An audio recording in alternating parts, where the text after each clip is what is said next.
Just realized I wasn't on the cover slide. There we go. That's the one I wanted.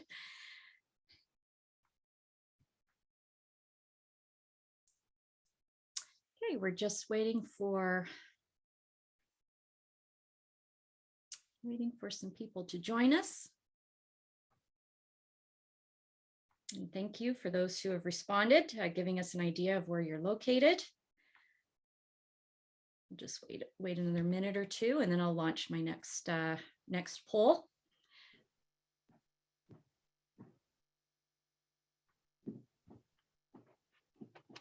Hopefully everybody's doing okay today. It's a little rainy out where I'm at, not quite as much sunshine as I would hope, but nonetheless, it's a good day. And oh, it doesn't look like we have anybody from the States, but I think that's because it's Thanksgiving today in the United States. So normally we have some guests from the States. I'm sure they're all getting prepared for a turkey dinner. All right. Okay. So what we'll do is it looks like we've got representation from a number of the provinces and also the territories. I'll just share primarily from Ontario here. And I know that's nice to see folks from British Columbia and Alberta, because they're a few hours ahead earlier than us. So good to see you on here. Okay, I just got one more. Just let us know what your occupation is, just so we know who is in the room, who is joining us today. I love to see the building community represented here. So it's good to see we've got some builders here, architects, government.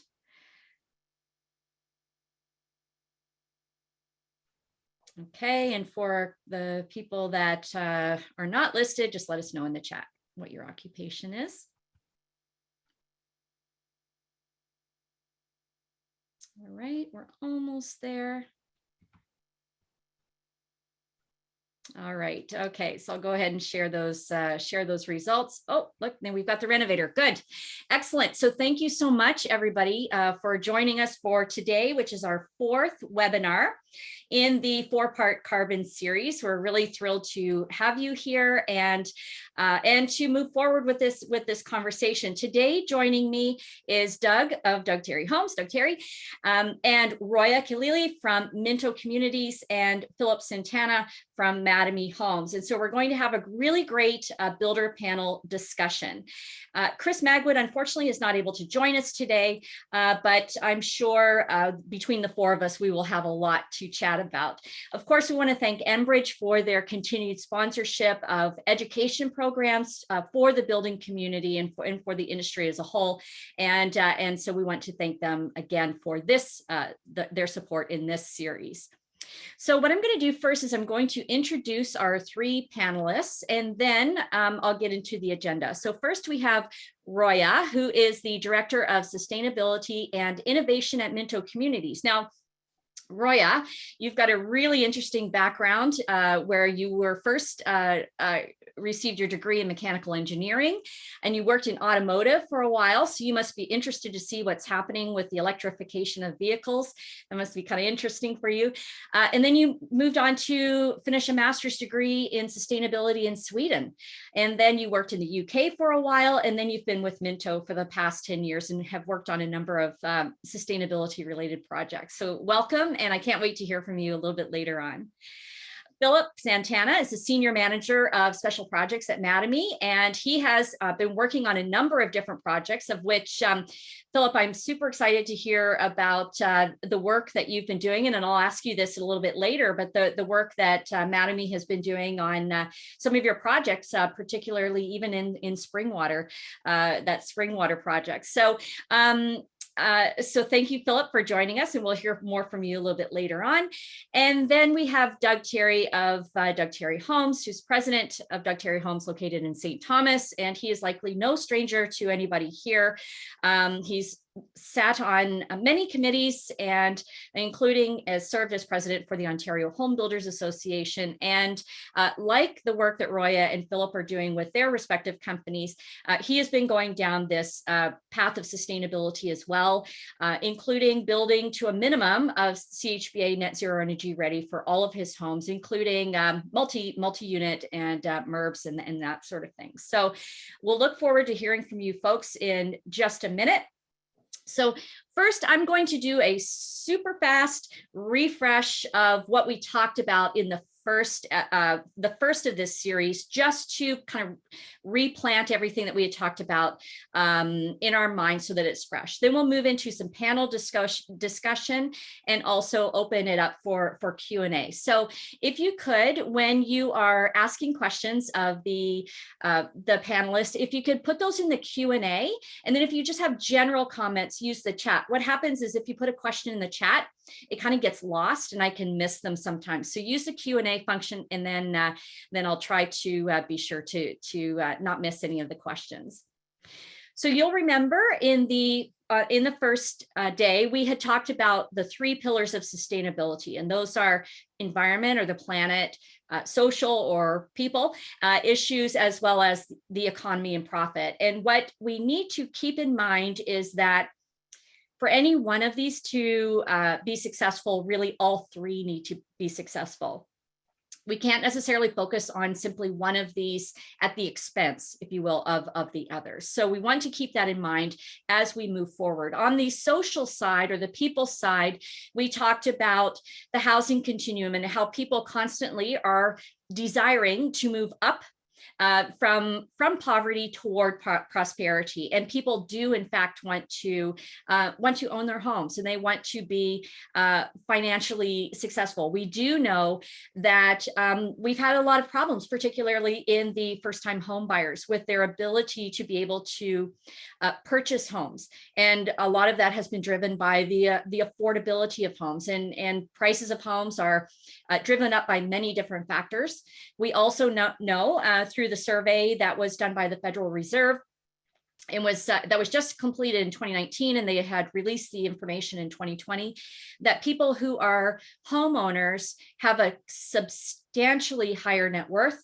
In this case, they had shared as $255,000 versus those who rent that only have a net worth of about $6,000, a little over $6,000.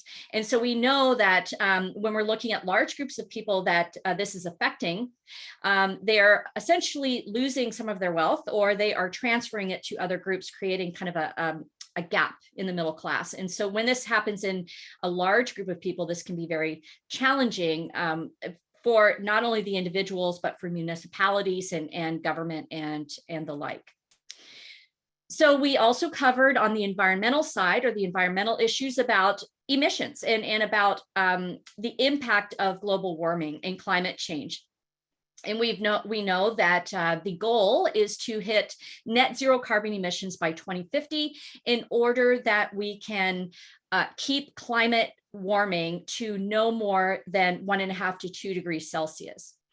Keeping in mind, we're only at a little over, I think, 1 degree Celsius, and we've already seen some catastrophic events. And the emissions that have been released into the atmosphere to date, because it takes a while for the Earth to respond to these emissions, that even if we were to stop emitting today, we would still have warming because of the emissions that have been released over the last while. So understanding that what we've seen today from climate change will continue to escalate. And so what we need to do is to really mitigate and then adapt. And I'll talk about that in just a second. So basically, in order to hit the 2050 goal of net zero carbon emissions, in order to maintain that 1.5 degrees Celsius maximum warming, we have to cut in half our emissions in the next 8 years, which is no small feat. And that was actually just reconfirmed at the COP26, where they had agreed to basically 45% reduction by 2030. So when it comes to greenhouse gas emissions, we know that buildings are the third largest emitter. And from a number of different reasons, we know that from a business perspective, emissions are all over and they're all around, and the earth responds to all of them, no matter where they're coming from. So we need to begin to understand where are they coming from so that we can take action to begin to reduce the emissions and to do that mitigation so that the impacts on us from climate change are reduced. So in the housing industry, what we've been focusing in on are primarily the operational emissions or energy savings. And so that was how the, how the home operates, as it relates to the various mechanical equipment that's installed in the home, the insulation, and reducing our energy needs. So we've historically been focusing on operational. But the work that Chris has been doing with NRCan and with others is that we need to really also look at the embodied carbon emissions or the materials that we're building the homes with, and then begin to think about from our own construction practices what we can do to reduce our emissions in the building of the home. And that all falls into the embodied carbon emissions. We talked about how energy efficiency is really the reduction of the operational carbon emissions, and that's just only one piece of the puzzle. And so therefore, we need to begin to look at the emissions that are generated from the materials that we build the homes with, as we mentioned. And then kind of the stage after that is look at how we build our homes and from an operational perspective, how we operate our businesses and what we can do to reduce emissions from that. And so, we say, why do we care? This is just in the last few months. We've got the tornado that happened in Barrie. And by the way, there were 2 storms that occurred in the month of September in Southern Ontario that an insurance company indicated cost $105 million in claims from 2 storms in Southern Ontario in the month of September. So that's a significant impact. So we know that that different parties, including insurance companies, are starting to pay attention. This was in London, Ontario, excessive rain resulting in some sewage leaking, a lot of sewage leaking into the river. And then we also see, and we know we're just living this as in the last week, the incredible flooding that has been happening in British Columbia that has been displacing people. So what we will start to hear a lot about is mitigation and adaptation. And that is a big push that was brought up and was discussed during COP26. It is a big push that the United Nations is looking at, and we'll start to hear more of this. Mitigation is our efforts to reduce the emissions that we're generating just in our everyday lives, in our businesses, in the buildings we build, et cetera. Adaptation are the measures that we need to take to avoid this happening, to avoid roofs flying off homes, as an example. So these are the things, because the reality is we are experiencing climate change. We will continue to, like I said, even if we were to stop emitting emissions right now, we would still see some escalation in warming. So we just need to be aware of that. And this is the type of work that's being undertaken. The industry is going to feel pressure from all sides if it isn't already. And I talked about insurance companies, but also investors. I hear on a regular basis how companies are approached by investors asking what they're doing on the sustainability piece. And so we will start to, if we haven't already, we will start to feel pressure from all sides. And of course, we know, with government and changes that are happening on regulatory sides, we will feel pressures from there as well. And so the home building industry, and I showed this slide before, we're seeing movement on this front. And so we see work from in the United States. Here are just 3 of a handful of builders that are moving down the path of sustainability and ESG reporting, and also here in Canada. And so this really launches, and I'm going to stop sharing my screen here. This really launches the start of the panel discussion. And so Roya, I'm going to start with you because I know that Minto has been going down the path of sustainability reporting for a number of years, and you've got many years of experience in this. So I really enjoyed reading your sustainability report, which I have here, and I printed it just so everybody knows, because I do a lot of highlighting, page folding, and underlining. And so at the fear of, Roya said she would call people out if they claimed to read her report. So she would ask evidence. And so I'm going to say my favorite page is actually this one, is the pollinator work they're doing, because I was working on putting a pollinator garden in my backyard. So that's my favorite page, but you've got some great content in there. So what I would like to do is hand the mic over to you and tell me what you and Minto are doing on the ESG front. And when we say ESG, we mean environment, social, and governance. So let me know what you're doing. Sure.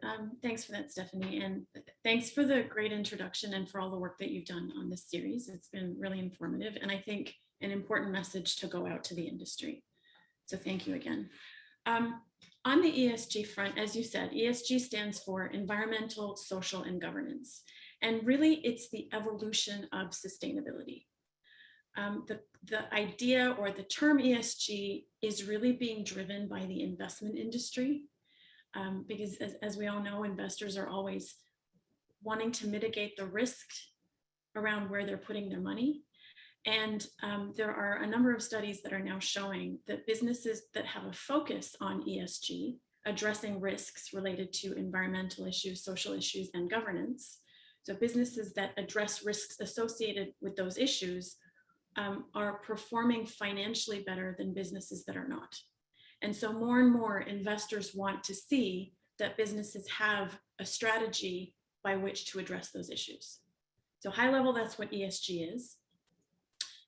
We started developing our strategy at the end of 2019, 2020. And so, the way in which we went about developing our strategy, there's a process. As a builder, we needed to understand what our impacts are from an environmental perspective, from a social perspective, and governance. So you're looking at things like carbon emissions, water, waste on the east side. You're looking at diversity and inclusion, health and safety, community engagement on the social side. And on the governance side, you're looking at things like cybersecurity, how the board is made up, and resilience. We actually capture resilience under the governance side. How are we governing all of those things? So I identify key impacts, and then we went out to our stakeholders and industry experts to help us prioritize those impacts. So there was about 22 of them, and we reached out to and stakeholders, meaning people who are interested in buying our homes, people that have bought our homes, our board, our employees, our trades, people in the city at different local planning authorities that we work with. So we reached out to a range of people to help prioritize those issues, and that's helping to drive our strategy, to define what we need to be focusing on. And I will give you a sneak peek. I think our pillars were published in the sustainability report that you alluded to. So our pillars align with the ESG pillars and with the pillars that you spoke about in the preface. So the pillars are environmental impact, social impact, and business resilience. And I will also tell you that 2 of the initiatives within the strategy focus on carbon emissions and embodied carbon. And now I'll stop talking.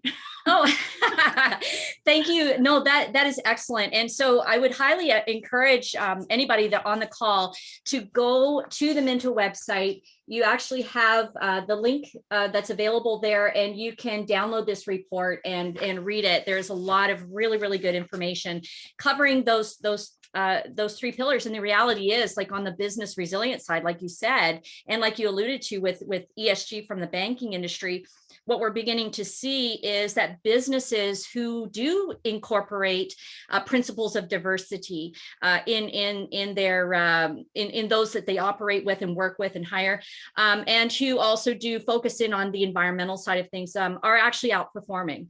There are some evidence to show that there's outperforming of that. And on the banking side, I learned about this in the master's program I'm taking, about how ESG investments were outperforming. So I contacted my my bank, and I was like, we need to make some changes here. And so it is true that in the banking industry, they're finding that ESG investments are beginning to outperform as well. So hence, we'll see more people, even outside of those directly involved in sustainability, beginning to push for this, because it's making a business sense. So thank you so much for that. That is excellent.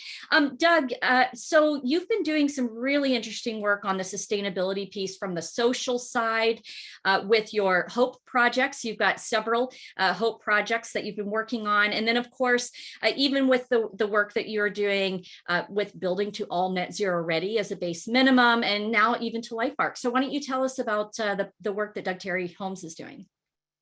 Well, I guess probably because I'm too stupid to say no. That would be the starting point right there. It's just, I find it fascinating stuff. And I think to Roya's point earlier about ESG, I think there's a direct correlation to why the companies are performing better, because it's more critical thinking. And I think critical thinking leads to better performance. You know, you're looking at things through a different lens, and I don't really necessarily see it as an added cost.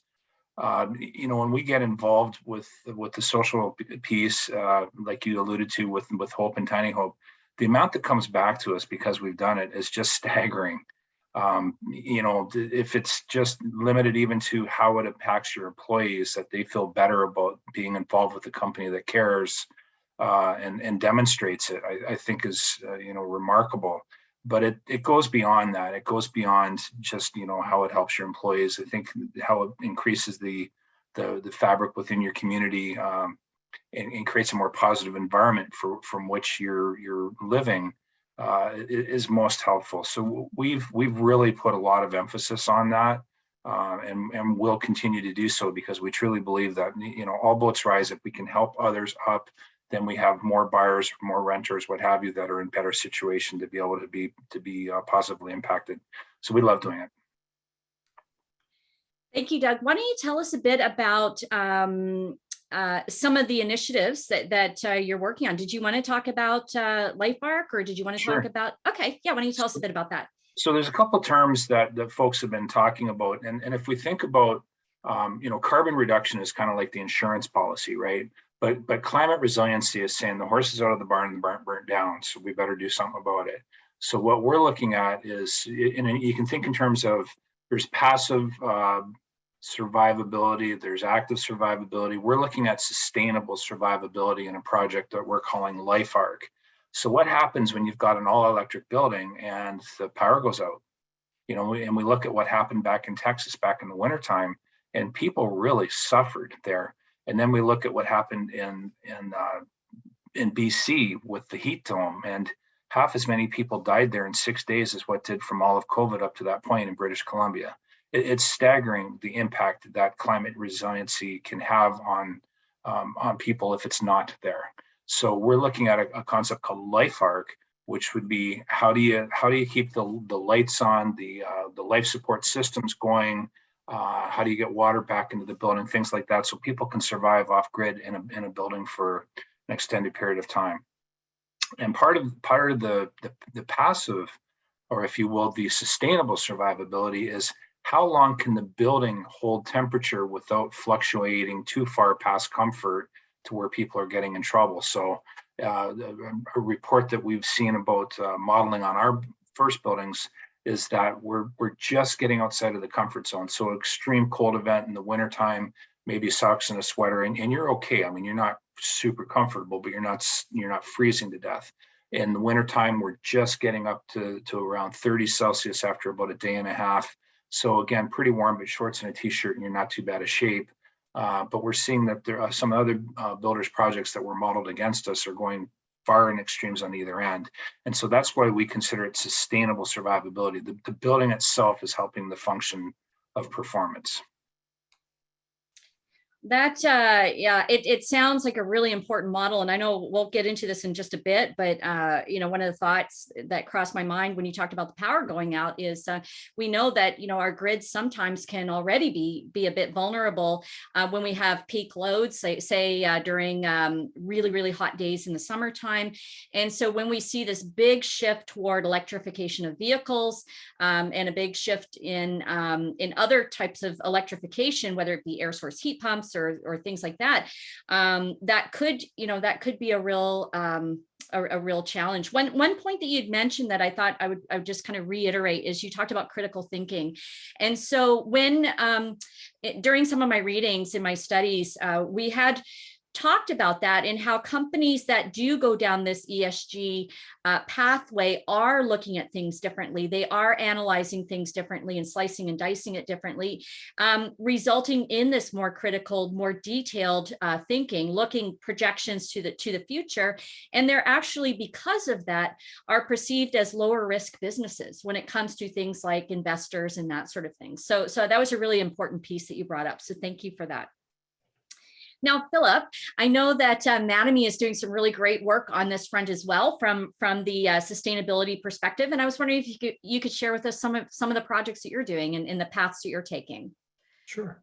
So first, thanks, Stefanie, for having me. And Roya, Doug, always fun to hear of all the stuff you guys are doing. And big applause to Doug with all the life arc stuff that you're looking at. I know it's an interesting one to try and tackle. And Roya for Minto in general, just with your ESG reporting. It is a bit of a leadership role you guys are taking in our industry. So kudos to you guys. And Mattamy, we do internally look at ESG, and we don't have the official report like Minto does, but it is very much a part of the culture we've created.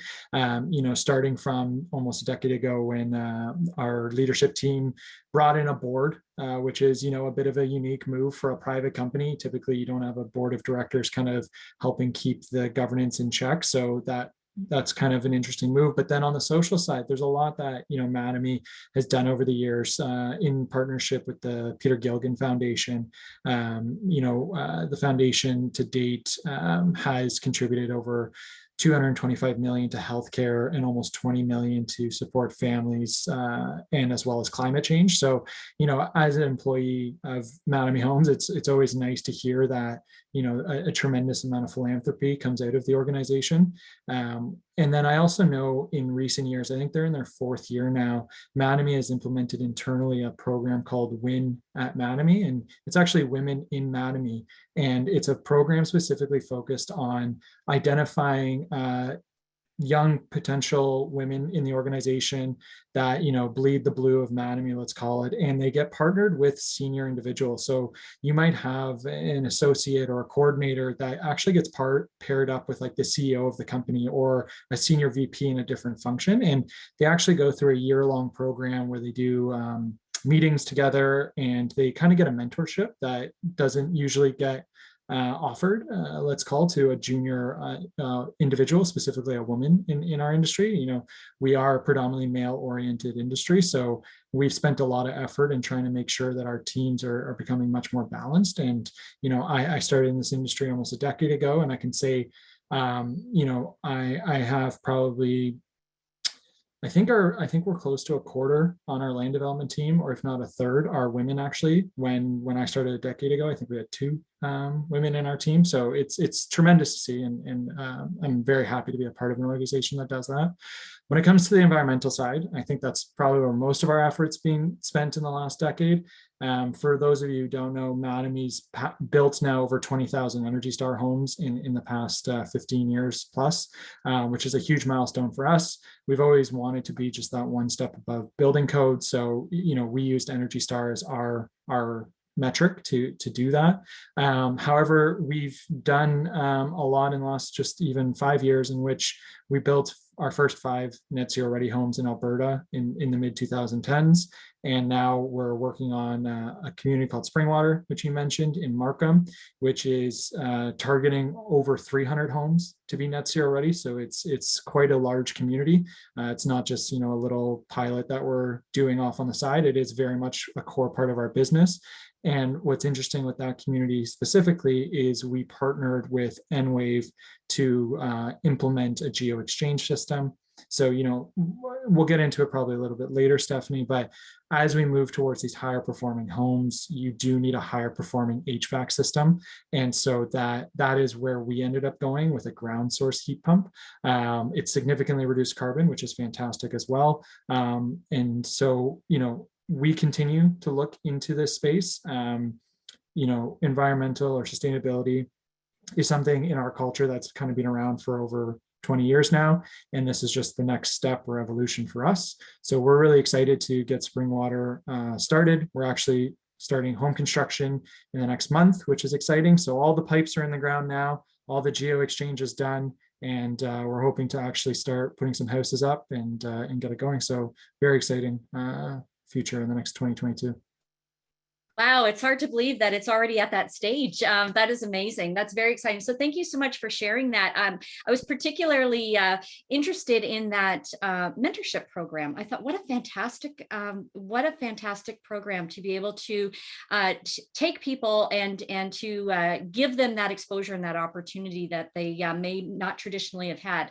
So kudos to you on that, particularly on the social side, and no doubt that will pay dividends to Mattamy as you build up that diversity in your leadership. So just a quick question though, Phillip. I seem to have heard throughout the course of the Springwater project, particularly, that homeowners were quite excited about it. What sort of response did you have, or could you share that? I can say that we are pretty much sold out of the 300 homes. So, I'll let sales speak for themselves when it comes to the market. To be honest, we didn't really know how it would go when we started this project. I think our mentality of coming into this project that we weren't going to apply necessarily a green premium to it. We were going to try and make it as neutral as possible. And to be honest, we did a ton of education when it came to it. Like we spent a lot of time ahead of sales, making sure that there was resources online, there was brochures, there was videos, there was basically anything we could create before they even sat down with us. We did that in hopes that when they came to buy a house from us, they already knew more about the geo exchange than perhaps we did, because they did their own research. And it did pay dividends. We spent probably less time than we had allocated in our sales program to answering questions, because they came already knowing about the technology. And they were, quite frankly, a lot of people were excited. I think Roya and Doug probably share a sentiment to the fact that people still, like, location is obviously a predominant factor when buying a new house. You might be a sustainability champion, but if your family lives in the West End and you work in the West End, you're probably not going to move to the East End just because it's a more sustainable home. But that being said, it resonated really well in Markham, because Markham is a municipality that has been very vocal about being sustainable. They have their green print, they have their own carbon targets, and I think they themselves are trying to create a culture within Markham that their residents are resonating with. So it helped us with our story in our community as well. Well, thank you so much, Phillip. So you made a really interesting point there that I think is an excellent takeaway for anybody in business, but particularly the building community, is you put a lot of information out there online, because the reality is people are showing up at the model homes already having done research. And so you shared that information, prepared ahead of time, got it out there online for people to do the research. And I find that in some of, again, my studies, I've been doing some looking at different builders' websites, and I find that sometimes there's gaps in that information. They may be doing great stuff, but if they're not sharing it online, then nobody knows it's happening. So that is a really, really excellent point. So thank you so much for that. I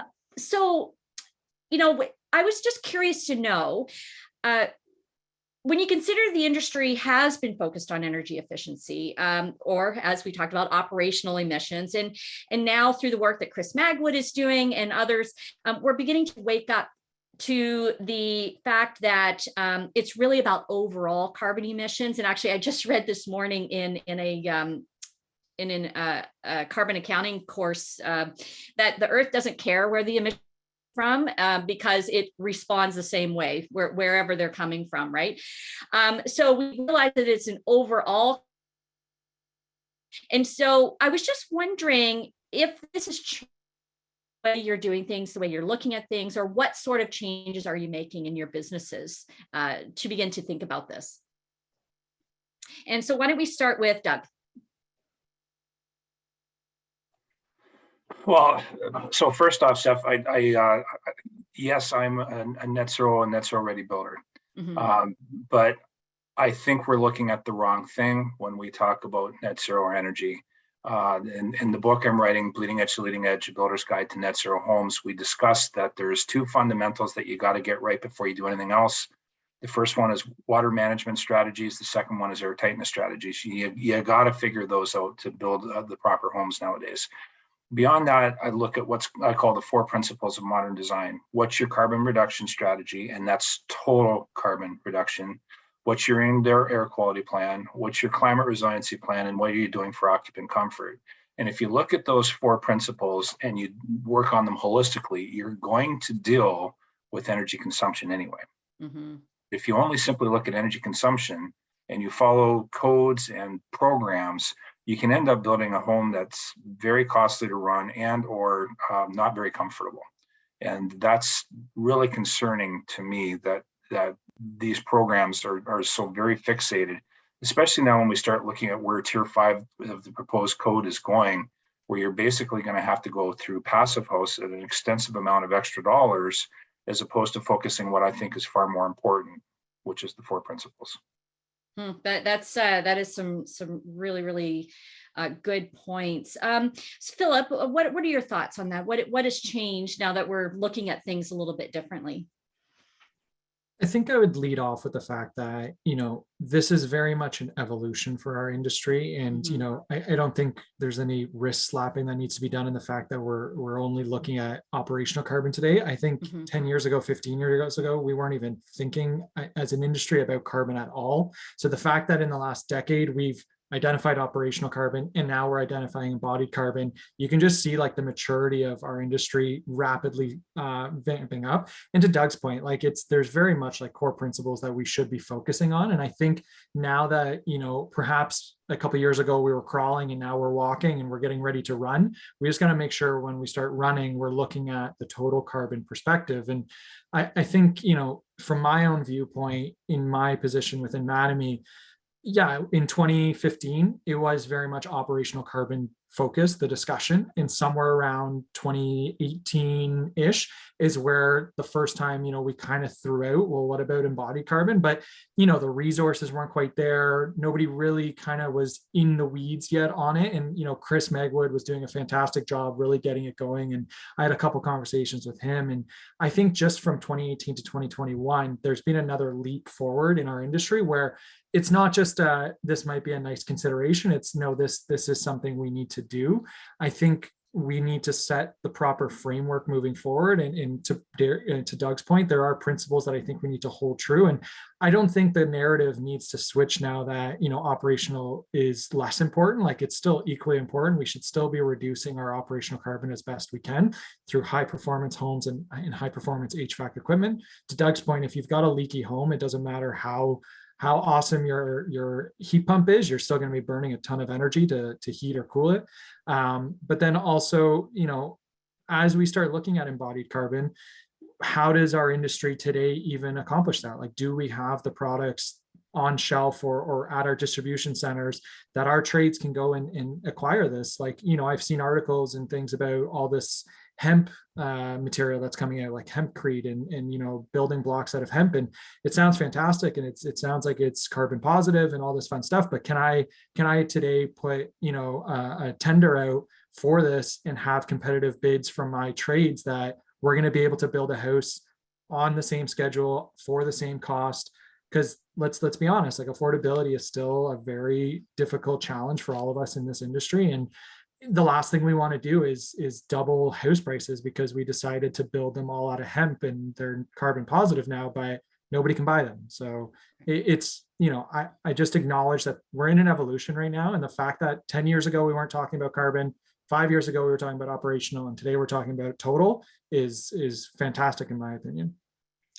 That's a really great perspective, and so it's you know, some of the thoughts that were coming through my mind through the course of this evolution is where there's some gaps. Like we need to get more of the EPDs developed for different products that we don't have, like such as all the mechanicals, the plumbing, the electrical. There's a number of EPDs that are it stands for environmental product declarations that are provided by the manufacturers on the products that they deliver. A number have, but then a number have not. And so reaching out to those manufacturers, asking for those EPDs so that we can better account for the carbon emissions. Because right now we can only see a portion of them and not the full picture for all the materials that our homes are built with. So that's really, really great, great messaging. And Roya, so how has your viewpoint actually perhaps not changed, because you've been down this path for quite a while now. So tell us about what your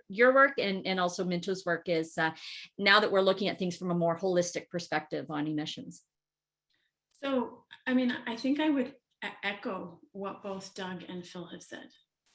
You know, I think the operational still is critical. But it's that, okay, we've got to look at this, and now we also have to look at this. We've got to look at them both going forward. So I think I will drill a little bit down into the weeds now, and say we're starting to do some studies. Okay, so this year we engaged a consultant on a high-rise building, because Minto builds across the board, high-rise, mid-rise, low-rise. So on our high-rise buildings, we engaged a consultant to have an embodied carbon study done on a high-rise building. Because we as a builder want to start understanding, well, where are the major issues? And what are the materials we need to start looking at substituting or reducing? And it's one thing to have studies done on other people's buildings, but I think for our teams internally and our design teams to in the future start making changes, we need to start doing some of that work ourselves and understanding the process that's involved and the different people that are involved in moving that forward. So we started doing that on our high-rise buildings, and we're also planning on moving forward with doing some embodied carbon studies on the low-rise buildings. On our low-rise homes, sorry. And I think employing some of the strategies and tools that Chris Magwood and Andy Oding spoke about in the part 3 of this series, where you're bringing together the operational and the embodied and trying to make decisions wisely when you're looking at both of those. And I think some of the challenges that were floating in my head, you've mentioned already, you know, availability of materials at a production scale. If you're doing a bespoke home, you know, if you're doing a one-off or a custom home, I think it's much easier in that situation to move forward and use things like hempcrete. But yeah, at a production builder scale, it becomes much harder. And same with the EPDs. Agreed. I had that written down as one of my points too. But I would just say, you know, I think what helped with our ESG strategy, and just tying it back to that, was that we got buy-in quickly across the organization, because we operate in the US, we operate in Calgary, in Ottawa. And so I think having a strategy that we could get behind really allowed us to get buy-in at the senior level, so that now we can move forward on implementing in a much more effective way. That sounds like an excellent strategy, and also much more streamlined and efficient just for you all in operations as well. So that sounds like excellent strategy. Before I move on to the next question, we had a few questions that came in through the Q&A, and so I thought I would just throw some of those out there. Doug, it looked like, Doug, have you looked at passive house principles for resilience in holding temperatures during power outage? Yes, I have, but we're trying to do it in as cost-effective manner as possible. And I do have concerns that passive house does lead to maybe a bit of overbuilding. And that does have concerns for me. Affordability is, you know, to me, paramount. We've got to be able to thread this needle in a way that we look at dealing with the 4 principles, but doing it in a cost-effective manner. And to Philip's point, making sure we got stuff that's relatively off the shelf and can hit a production schedule. Even though I'm, if you will, the smallest builder in the room today on the panel, we're doing 160 odd homes a year now. This isn't one-offs, right? Yeah, exactly. And so another question that I was directed at you is, are you considering, or any of the panelists could respond, are you considering phase change materials for thermal energy storage? And they're saying that, of course, insulation and air sealing comes first. Starting to look at it, but it's kind of down the list. Okay. Does anybody else want to jump in, or should I move on to the, Same? Starting to look at it. Okay. And then another question now, I know Chris would know this answer. Unfortunately, he wasn't able to join us today, but I'll throw it out to you to know if any of you know. Is there an easy way to look up environmental product declarations and compare them between building materials? Now, I know that they've been referenced in the Excel document that Chris has worked on, the calculator, and there are other calculators out there that do have EPDs built into them. But does anybody know that answer off the top of their head?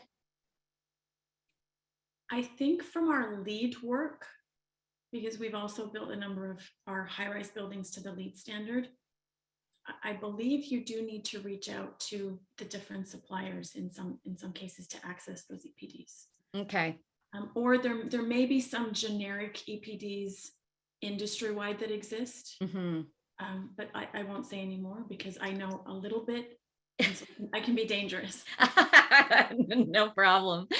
Okay, so what we can do is we can contact Chris just to see if there's kind of some secret database of all the EPDs, although I have a feeling that it's not as easy as all of that. But actually, I'll just throw it out there. If there's anybody in the audience that happens to know something, throw that in the chat, and we can look at that. Okay, so let's move on to the next question. So let's talk about challenges. And so we know that there's going to be challenges. We're talking about some pretty significant rethinking of the way that we've been doing things. And you've alluded to some of the changes and shifts that you're beginning to take. And it's really moving toward a term called systems thinking. So it's not just looking at kind of the nucleus of something, but rather all of the impacts from other affiliated entities or whatever the case may be. So it's systems thinking, it's looking at the broader picture. And so how are these issues, what are you finding is coming upon your radar that are challenges? And so I'll just throw out a couple of examples that I've heard recently. And we talked about was the electrification and the electrical grid and any sort of constraints that there may be on the draw side by having, say, vehicles now drawing on energy or other electric things, but then also on the return side as it relates to solar PV being put on homes. So that's one challenge, or a gap in the skills trade, which we've known for years and seems to be escalating quickly. And so tell me what sort of challenges are starting to come up on your radar now as we move forward. And so Phillip, I'll start with you. Sure. First off, I love that you're framing it as like a systems thinking question, because I've tried on my side of the ledger book to always use a systems approach and when it comes to sustainability within Mattamy. And, I think one of the reasons why our industry in particular hasn't been, let's call, disrupted or transformed as quickly as perhaps other industries is mainly around the fact that our system is very complicated. There are a lot of stakeholders, there are a lot of approvals, there are a lot of things that need to get done to build a house, at least from a greenfield development that I'm more experienced in. And so when you start breaking things down into kind of the systematic approach, Stefanie, that you commented, it depends on which macro system you want to start talking about first. So like if I talk just internally or reflecting internally, like we have multiple departments within our organization that if we want to do something new or sustainable, it's not just as easy as an email that goes out, but it's the fact that it starts with the land team. It's a collaboration with the marketing team. The purchasing team needs to be in the loop on what we're doing. The home building team needs to be trained up. Our customer care team needs to be well informed to be able to communicate with the homeowners. Our warranty teams might have to deal with new issues that they might not have done. And the ripple effect kind of goes everywhere. So the systematic approach we do internally is trying to balance all of those stakeholders to make sure everyone is being informed, trained on time and when they need to. But when you start looking externally, you start looking at, the governmental side. So obviously the municipalities play a tremendous role in sustainability. And I think one of the gaps that we've seen at least start to get filled in the governmental side is the fact that municipalities are starting to do their own energy plans. They're starting to do their own green standards. And, 10 years ago, there was maybe just the city of Toronto. Now there's multiple municipalities that are doing it. However, the gap might still exist where they might have a nice checklist or they might have some targets that they want, but you really do need senior leadership within the organization that is dedicated towards sustainability.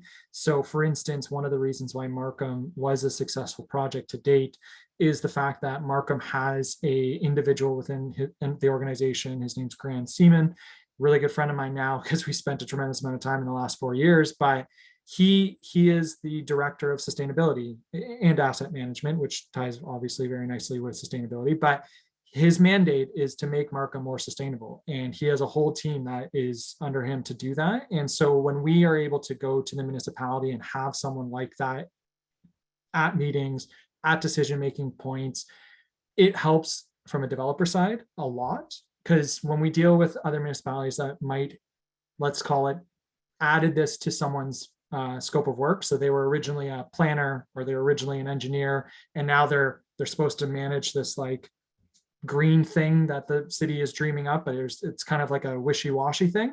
It falls pretty quickly. And as development tries to keep up with the supply requirements of the GTA, those are the first things that drop off really quickly. And so the gap within the municipality having that internal framework or that champion it's tremendously needed. And I encourage any municipal staff on this call to look and see if you have one of those individuals already.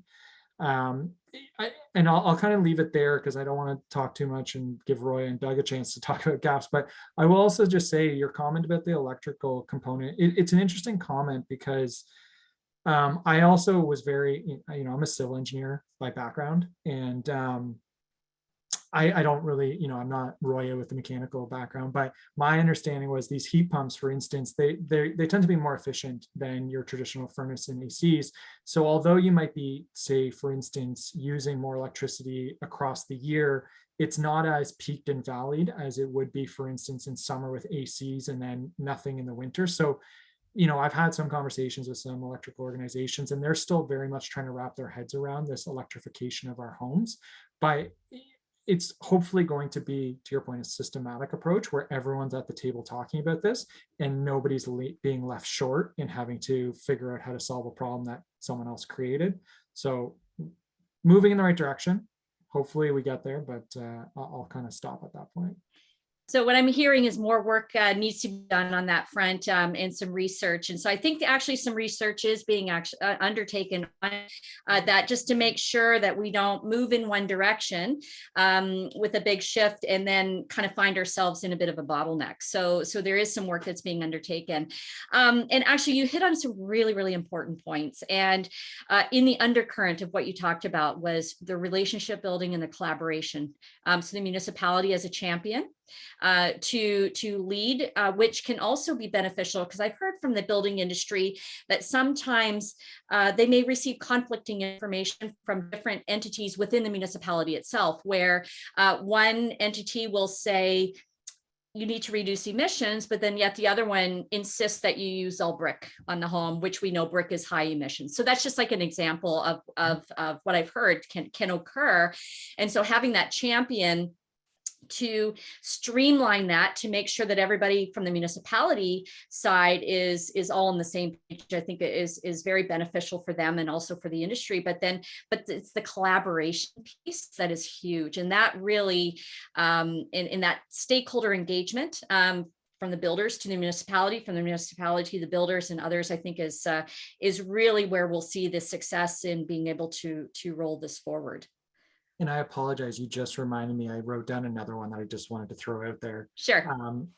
I think there is a gap also with the existing home stock and the new homes. You know, the new homes are continuously being challenged to do better, to build above code, to be more efficient. And let's be honest, there is a tremendous amount of existing stock in the GTA that also needs a lot of work and a lot of improvement. And I think there's a gap. Like, there are strategies to potentially improve all of these existing homes, but it's a challenge for municipalities to be able to figure out how they are going to retrofit their existing stock. Because, to be honest, the new homes that we're building, even at building code, are still much better in terms of operating carbon than a home that was probably built 20, 30, 40, 50 years ago. And so the gap between how hard we're going against, or how much we're trying to improve our new homes, is fantastic. But like, that same amount of effort needs to be applied to the existing stock, because unless we can solve the existing homes, we're kind of leaving the bulk of the homes inefficient. Well, yeah, we've got 14 million homes in Canada, of which about 13 million are considered old. And so when we look at the emissions that are generated from old homes versus the new, we need to keep that in context. So that's a really, really great point. Roya, so what challenges are you finding are coming across your radar? So I'm going to point to two. One you alluded to already, which is we're seeing that the utilities maybe are unable to commit. So if we're offering solar PV on our homes, we're finding that there are some utilities that are unable to commit if the homeowner isn't having the solar panels installed on their homes by us, so that they know ahead of time how many homes are potentially going to have power being sent into the grid.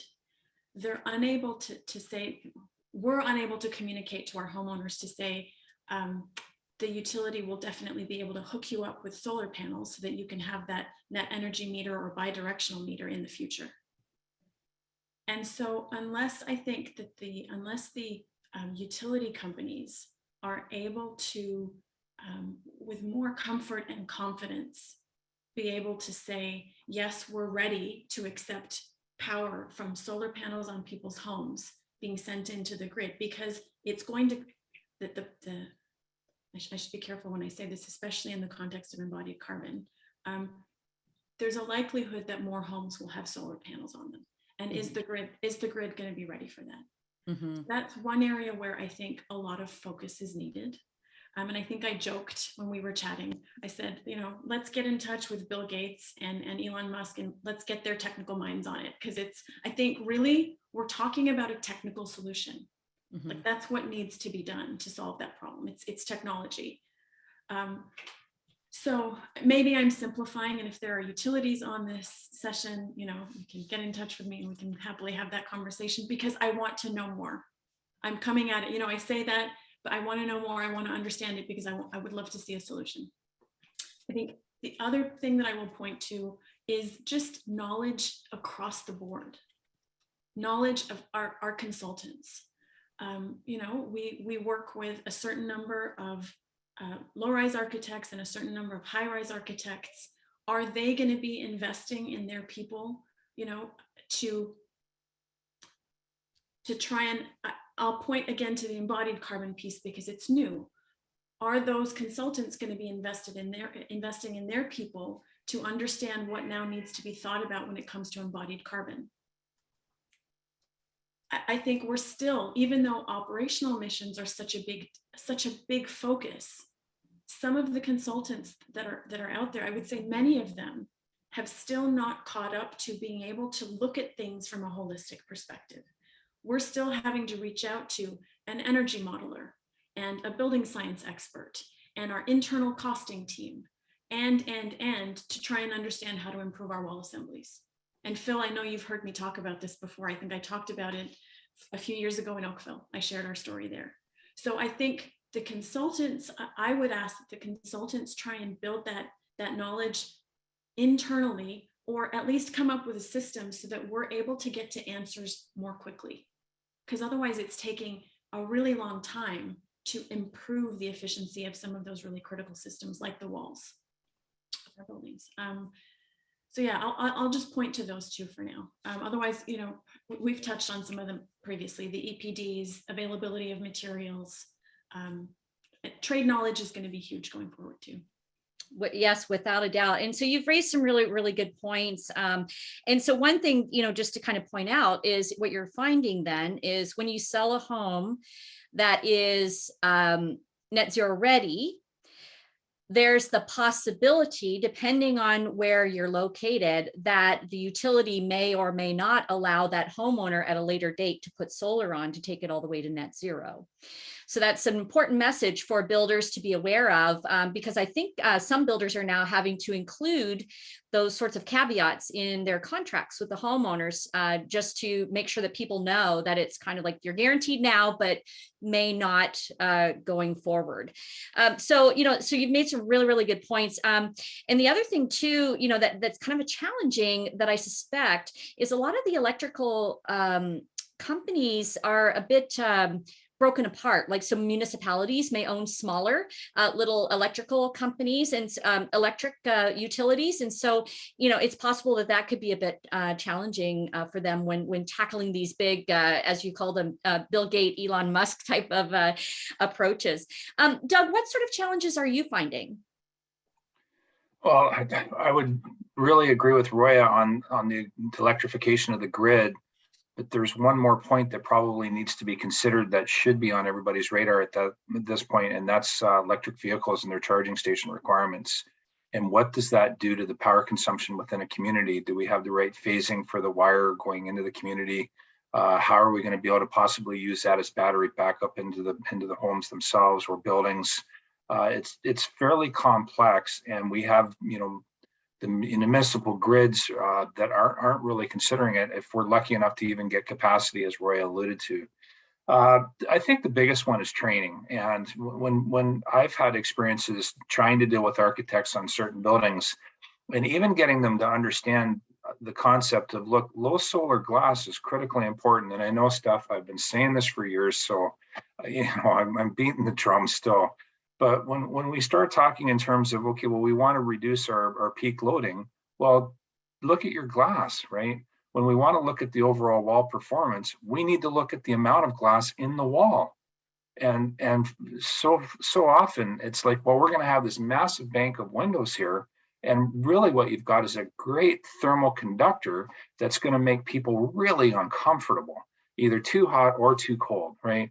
And so we have to be very aware, and that's why I say if we're designing for occupant comfort, we don't tend to make those mistakes. But the other piece is that, you know, in dealing with architects, it's concrete, glass, and steel, baby. That's what they want. And, you know, what about cross-laminated timber? There's this new product that's pretty cool. It's actually being manufactured right here in St. Thomas, Ontario. And so if we really want to improve our overall footprint and have a great performing building, looking at a really easy combination of panelized framing with cross-laminated timber structure and putting low solar glass into a high-performance wall, you know, it's a pretty good recipe. Just saying. As far as other concerns and trials and tribulations, it all comes down to training and can we create the capacity? And the biggest area that I see as a concern for training is going to be with renovators and renovators trades. Mm-hmm. It's like, it's the Wild West. It's a gong show. And it's 99% of the housing stock, as we've talked about. So we've got to find a better way to get after that. Mm-hmm. Yeah, it is the Wild West. I've lived that for many years as a self-employed renovation contractor. And there is, you know, when we look at the education on the building science side of things and on the energy and even now, where we're just beginning to learn and expand our knowledge on the total emissions conversation, there's a massive gap there. And then there's a lot of money being thrown at upgrading homes through the new funding that was announced by the federal government. And so making sure that we're not doing more damage than good, because I know we've done that in the past with older programs like UFI and other things that we can all kind of remember from the past. So thank you so much for that feedback on that question. I mean, the reality is there are challenges, and that's normal. And so being able to share that and being open and transparent with that, I think is really, really important for all of us to learn from each other. So it's awesome that the three of you are here and doing that for us. A couple of questions that have come in before we move on to the next question is, are there any panelists? And so this is back to the electrification of grids. So we may have kind of touched on it, but I'll just ask the question. Are any of the panelists looking at upgraded grids in their communities to accommodate a large number of EVs? The current grids are undersized, as we've talked about, and this is becoming an issue. So are you looking at that even from a community perspective?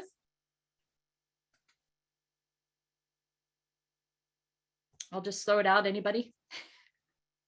So I can say from a greenfield development, it's a very interesting conversation. To Roya's point, when you go and sit with these utilities and you start talking about, okay, well, we are potentially building net zero ready homes. And then they go, well, are they going to have solar panels on day one? And you go, well, to be determined, or how many EV chargers are you? And to Doug's point, if you tell them every house is going to have solar panels and every house is going to have EV chargers, like they kind of, some of them lose their mind a little bit. And then you start talking about upgrades upstream, and then it gets very challenging because as a builder or developer, you've got your site and you can only control so much on your site, and wherever you're getting your electricity from, it's kind of potentially outside of your capacity. And so it's a difficult conversation at times to navigate. And I'm sure Roy and Doug have sat in many meetings with many electrical distributors or providers, and it's very much a let's figure this out together kind of mentality, as of my experience to date. To Roy and Doug's point, though, I think we end up getting sometimes a bit of a short end of the stick when we try and do some stuff, and the higher ups of the electrical world kind of, I'll leave it to them. Like it's beyond my expertise, but it hasn't been as straightforward as simply saying we're going to add more capacity to these 200 homes because Electra said we could. Like it's not that straightforward, to my understanding. So it kind of goes back to the point of stakeholder engagement and making sure they're all sitting around the table and trying to sort this out, not only for what we're experiencing today, but where we see the code going and where we see people going. Because even with on the solar PV side, as automobiles move toward electrification, which all the major automakers are definitely going in that road, and they're not investing in fossil fuel automobiles, where it becomes a bit of a kind of a no-brainer for homeowners to consider adding solar PV, because it can help offset that gasoline cost, right? So it's certainly something that I think as leaders, it's great to see you're already starting to take action on these and bringing awareness to these upcoming challenges. So we had another question. So Brad wanted to know, if we were to look at the low-hanging fruit for embodied carbon, what would those be? If you could name, maybe each of you name one or two. Why don't we start with Doug? I'm going to put it in the simplest terms that I can possibly think of, because sometimes I'm pretty simple stuff. If it's in the ground and you have to mine it or process it, it's probably bad. If it's above the ground and grows and you put it in and store it into your building, it's probably good. That's okay. That's okay. No, that's I like that. I like that. Very visual. Roya, do you have any thoughts on low-hanging fruit or any experience on that? Doug, I have to say I love that, and I'm going to start using that internally. Okay, that's fantastic.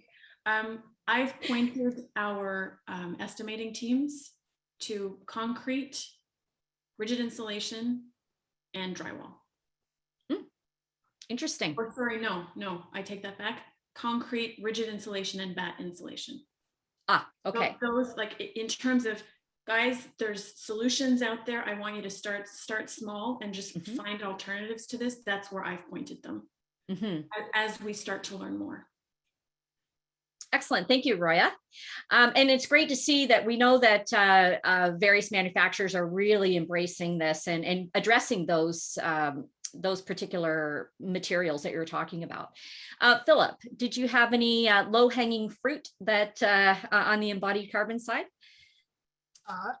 I think Doug and Roya captured probably what I was going to say. I know recently, I think it was in October, our division out in Calgary did partner with Lafarge on looking at low carbon concrete. So once again, it's kind of probably the first step. And to Roya's point, like let's not shoot too hard too fast. Like let's try and go for those first incremental ones. So for instance, like I said, our partnership with Lafarge out in Alberta for low carbon concrete is kind of our first step, but like it's still very new in our organization, understanding the embodied carbon. And I think once we do more of a wholesome audit on kind of what we have today, then we can start looking at what are the low hanging fruits.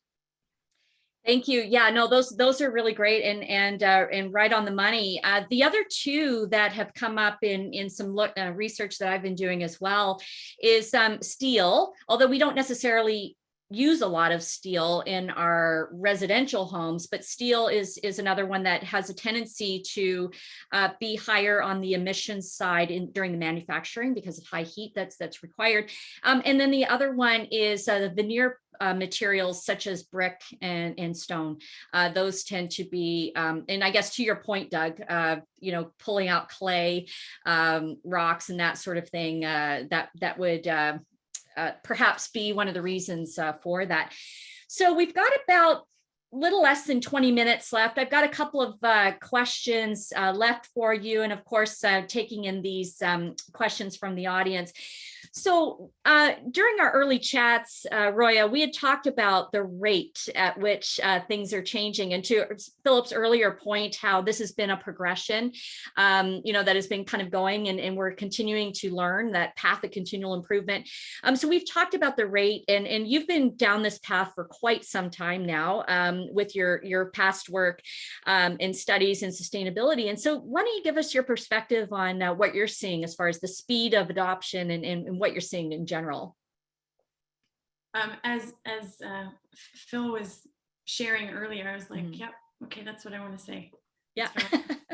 So you nailed it, Phil. I was very appreciative of how you framed it. And it's just that I think it's taken us so long. Well, I guess I will make one other point. So going back to what Phil was saying is that it's taken us a long time to start addressing the operational emissions of our buildings. But as embodied carbon has come on board as another issue to look at, it seems like people have started addressing it, or the industry is giving it a more serious focus and more quickly than the operational side. Okay, so going back to that, that's what Phil alluded to. And I would completely 100% agree with that. But I think in North America, and I know we talked about this, I think in North America, part of the reason is because we've been driven by a focus on energy. We've kind of wanted to focus the energy, and Doug, you may differ. I still think that part of the reason is because on the high-rise asset side, there's been financial savings from focusing on energy, right? You can talk about energy savings and people pay attention. Oh, we can do something. So it's been the stick that's been used, or the carrot, sorry. It's been the carrot that's been dangled to get more asset groups with buildings on board to try and address the operational emissions. And so until we broadened everything out to the carbon discussion, which we've seen has ramped up recently, I think it's maybe because of that we're now seeing embodied carbon being taken up as an issue so quickly. I will also just say, when I worked in the UK back in 2010, as a consultant, I was doing some work for British Land. They are a real estate investment trust, so a REIT. And They, in 2010, commissioned an embodied carbon study of some of their high-rise buildings. And so I say that to point to the UK and Europe.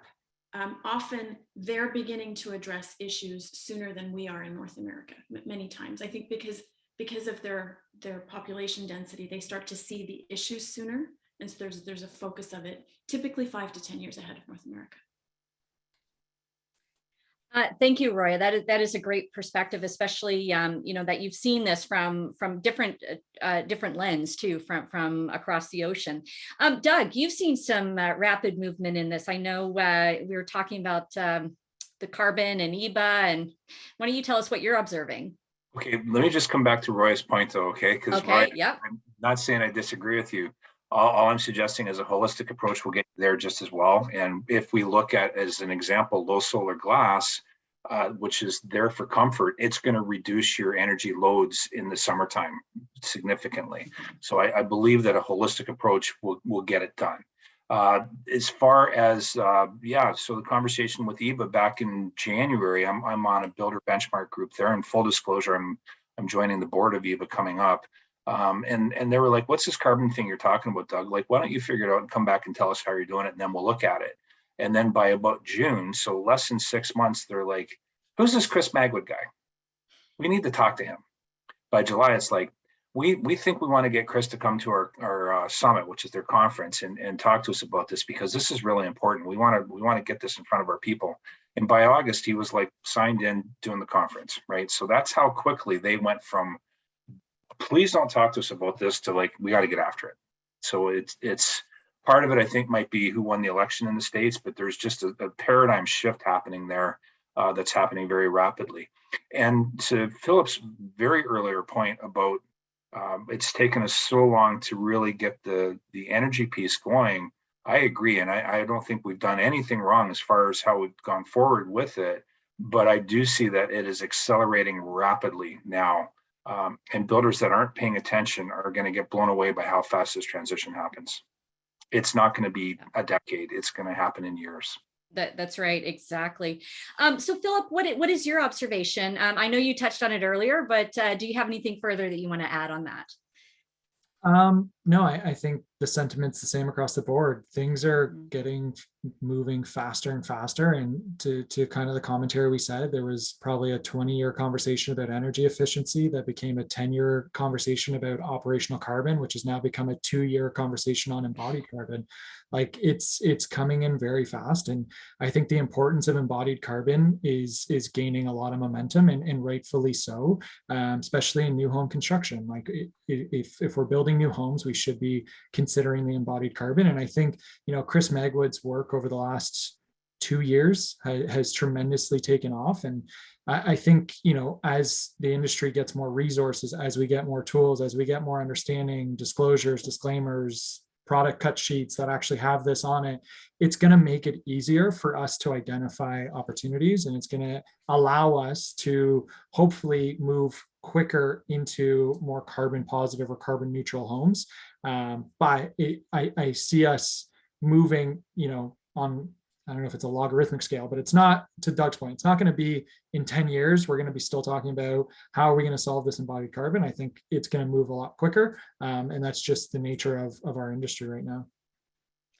So those are some really, really good points. And so I was kind of jotting down some thoughts that were crossing my mind, as well as, why we're seeing this escalation in the speed of things. I think generally speaking too, in 2005, 2006, when Energy Star was just coming for new homes, was just coming to Canada, that was around the time that Al Gore's book An Inconvenient Truth came out, and his movie came out. And so then people started to become a little bit more aware. But now we have like this young girl, Greta Thunberg, who has global presence. Whether people agree with her or not is irrelevant, because she is attracting an audience, and she is bringing awareness to the issues of the environment. And so it is on more people's radar for that reason. And we also, and so kind of on the social media side, we're seeing things moving a lot more quickly, even on social media than we used to. We've got way more platforms, and we've got also the largest generational population, which is the millennial group, very heavily involved in a lot of these different platforms, sharing these things, and also having the a real concern for environmental and social issues. And then the other thing is the pictures that I showed earlier, we're seeing more and more catastrophic events, and which are the outcome of the emissions problem. And so I think those are also things that are perhaps causing the escalation in movement towards this. And then, of course, you know, the target of hitting 2030 and then 2050, having those targets in place where before we just didn't have those. So thank you very much for your input on that. That is excellent. Well, let's just see, we've got a couple questions in here. Is the supply line prepared to deliver new products? Why don't we start? Does anybody want to jump in on that?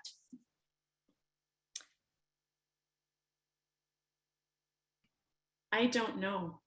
Okay, that's a good answer. I mean, because if you don't know, yeah. To be honest, it's unknown. I was happy to see that a few years ago, I remember being at the Net Zero Home, or the Net Zero Leadership Summit. And we started, there was a short conversation about rigid insulation. And I'm happy to see that some of the rigid insulation suppliers have come up with a lower carbon option for that. Is that the way forward? I don't know. I don't know. It's still really early. And I think, you know, Phil made a great point. As a production builder, are we going to be able to use hempcrete or straw bale in our homes? I can't see that happening right now. So I think we do need more product solutions. Absolutely. Doug, I see you. I think we're lucky if we can even get product right now with all the supply chain issues we're having. It's, you know, it's every man for himself in some ways, but there are some products that are more readily available than others. And, you know, for example, I think somebody in the chat said about using blown cellulose for attic insulation. We've been doing that for as long as I can remember, but we're also in our buildings starting to use it in our walls for wall insulation, and finding that we're getting better performance results. Because I don't know if you've ever been through a building where somebody's been putting the bad installations in, and then you've got to go back and pull them back out so that they're nice and fluffy, because every time there's an electrical outlet or a wire going through, it's always jammed in and not tight, and drives me nuts. I can't look at it and it not bug me. So that would be an example. But there's just so many difficulties with the supply chain right now, Steph. It's difficult to know where we're at.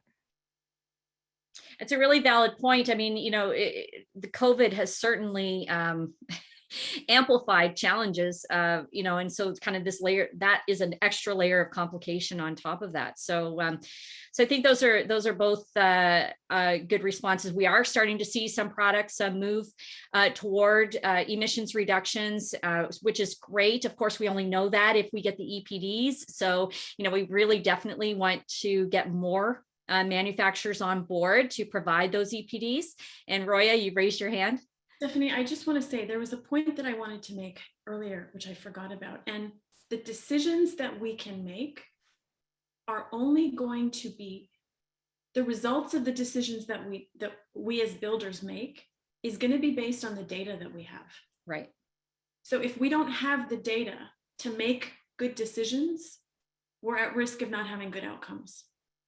So I think that EPD conversation is huge. And I know that the US GBC, I think when they launched version 4 of LEED a few years ago, I think that was their intention. I think they were really trying to get that message of EPDs out there. I think maybe they were a little bit too far ahead. I don't think the industry is ready for it. But I think that EPD discussion and getting the suppliers easily up to speed to be able to, I think there needs to be an ease of how do you supply that information. Someone needs to come up with and maybe it exists, a really simple way of plugging in the information so that it can be created. So into kind of a universal database. Now I know that some information was shared in the chat with regards to where some EPDs can be found, including in the MCE squared tool that Chris had talked about. Now we only have like 5 minutes left. It's hard to believe that our panel is almost complete, but what I wanted to have us finish off with is, so you guys are already down the road on this and already starting to educate yourselves and learn about in the way the business, in the way that your business is tackling this. If you were to give some advice to builders or developers or renovators of what do they need to do? And I know, Doug, you kind of touched on it by saying, okay, get on this now. What would be that piece of advice that you would give them? And so actually, I'll start with you, Doug. Benchmark. All the way back to Roy's point earlier about knowing where you're at, you have to do benchmarking, whether it's we're going to do blower door testing on a random basis to understand where our houses are coming in, whether you're looking at benchmarking your carbon footprint. I know we're working on that with Chris's team because we want to understand, well, where exactly are we at? Because it's very difficult to go from point A to point B if you don't know where point A is. Exactly. So benchmark. And then from that, it's take the steps on the path of continual improvement. You don't have to hit a home run. This is like hitting for average. Every year you want to get a little bit better. So I call it the 1% solution. Every month, try and get 1% better. I'll have to do the math to see if that works out to 45% by 2030, but it actually would. 45% in 2 years. It's 50% in 4 years. Oh, so you're beating that is, thank you for providing that math for us. That's huge. That is huge. And that is putting you way ahead. So thank you for that. That's an excellent point. Roya, what piece of advice would you give builders, developers, and renovators? I'm going to steal a line from Andy Goida from Owens Corning. Oh, yeah. I'm just going to say, get in the mindset of, it's not a matter of if this stuff is going to be something that we have to deal with. It's a matter of when, and it's coming and it's here. And so agree with Doug, start doing some pilots. If trying to think about it to apply it to your whole business is overwhelming, start with a small step, try a pilot, build the confidence amongst the team and go forward from there. That is an excellent piece of advice. And so thank you for mentioning our friend Andy Goida from Owens Corning. Well-loved individual. Phillip, what would you say would be your piece of advice that you would like to give builders? It's kind of tough to follow Doug and Roya, to be honest. Like those were my answers. Like you can't know how to get better unless you know what you're doing today. So benchmarking, I'll second that. Like you need to understand your today, and that's kind of maybe the easiest part, because you're going to hire a consultant to help you probably do some energy modeling, maybe a carbon audit, and you'll know without doing anything with your homes what you are doing today. And then from there, to Roya's point, and to Doug's point, you can start kind of setting that 1% or that next, like, how can we maybe move the needle slightly? There's no need to try and, solve everything in one project or in one go. You don't want to set yourself up for failure. You want to set yourself up for lots of little successes that in time you will be able to go back and say, wow, we went from benchmark A to benchmark B in 1 year, 2 years, 3 years. And just know, like, I am by no means an expert in majority of this stuff, but I genuinely love all of this stuff, and get a team around you that shares that passion, and it'll make the work tremendously easier. And I know, like, the team we have at Mattamy now, like, try and just on a daily basis ask yourself, is there an opportunity to do something different or better here? And the answer might be yes, but we're not ready for it, and that's okay. But at least you're thinking about it. And then the next time that opportunity comes up, maybe you've already done some additional work that you're in a better position now to make that next step. So that's my only tidbits, I guess. So those are all beautifully said and completely accurate. And I'll just add one too. I just want people to know you're not alone. We are all in this together. We're all living on this shared planet. And the beauty of the construction industry, and I'm just speaking right from my heart because I came from a different industry. I was in the fashion industry. The beauty of this industry is that you've got incredible people that step up, they help out, and they have your back. And they are willing to share and to be honest. These are boots on the ground. These are humble individuals. And so some of us are starting down this road. And I know it's my personal mandate to share everything that I'm learning, to try to help the industry. And I know many others, Roya, Doug, Phillip, you have the very same mindset. So you're not alone. So always know that you can reach out because at the end of the day, it's our earth, it's where we live, and we need to take care of it, and we need to take care of each other, all while being profitable. So it's really about the 3 pillars of sustainability.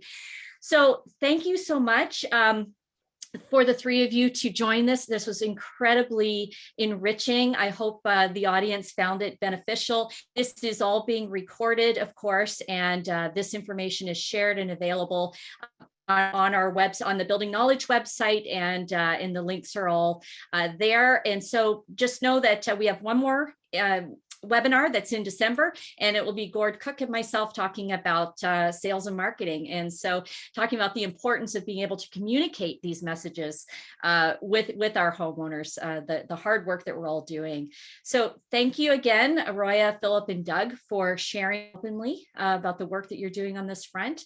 And I know this will make a difference in people's lives. And of course, thank you to Enbridge for their continued support in educating the industry.